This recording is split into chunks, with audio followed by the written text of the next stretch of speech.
A few days ago, The Forge was released on Roblox and it exploded through the ceiling, now having over 300,000 people playing it. So I made a short asking people why this game was so popular, and the comments were somewhat mixed. And yeah, I know, I like almost every comment I read, so don't mind it. Some people were saying it's a good game because you make your items yourself just like in Albion. I don't know what that is. It combines a lot of popular game traits into an epic singular rig. There's also some bad thoughts on the game, like it's a version of an already bad game. This game is genuinely so boring when its formula is one of the most overused repetitive things ever. Some people also point out the fact that the developer hyped this game before its release. And The Forge is mainly about three things: mining, forging, and fighting.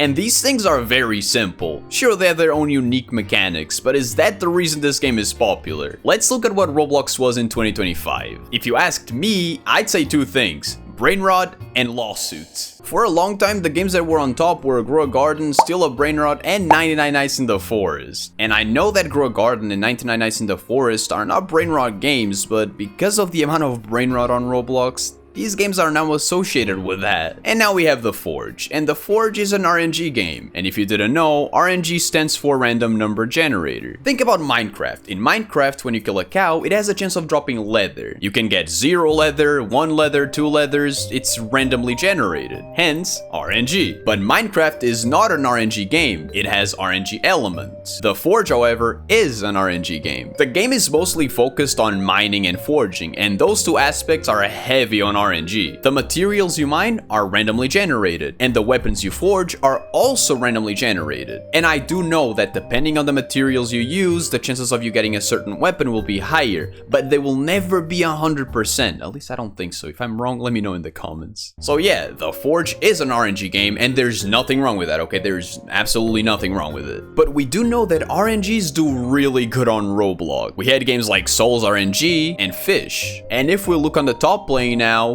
Fish It is the second most played game, and that's basically Fish. So is this the reason why The Forge is popular right now? No, it's one of the reasons, but it's not the main reason. I think the main reason is that we, the community, accepted sloppy games as the default. To us, sloppy games is the average on Roblox. And it's not even really wrong, because this year we got a lot of brain rot, sure, but for a while now we've been getting a lot of sloppy games. They are either games that people hop on because they're trending, or they're copies of Steam games. So when sloppy is normalized and we get a good, decent game, we're gonna think it's a masterpiece. And I gotta say, no hate to the developer. He worked hard on this game and he deserves the love he's getting. And that goes to all the other games I mentioned. But there is one other reason why this game is extremely popular right now, and it's recency bias. The game is recent, people are gonna love it, but give it a few months and the hype will die out. It may still have a lot of players, but it's not gonna be as popular. And I could be wrong. Maybe it becomes like 99 Nights and it becomes even more popular. But despite being overrated, I would rather have The Forge as a top game instead of Still a Brainrot. Let's also hope that Big Studios doesn't touch this game. But that's all for today. Let me know what you think about this game in the comments, and I'll see you next time.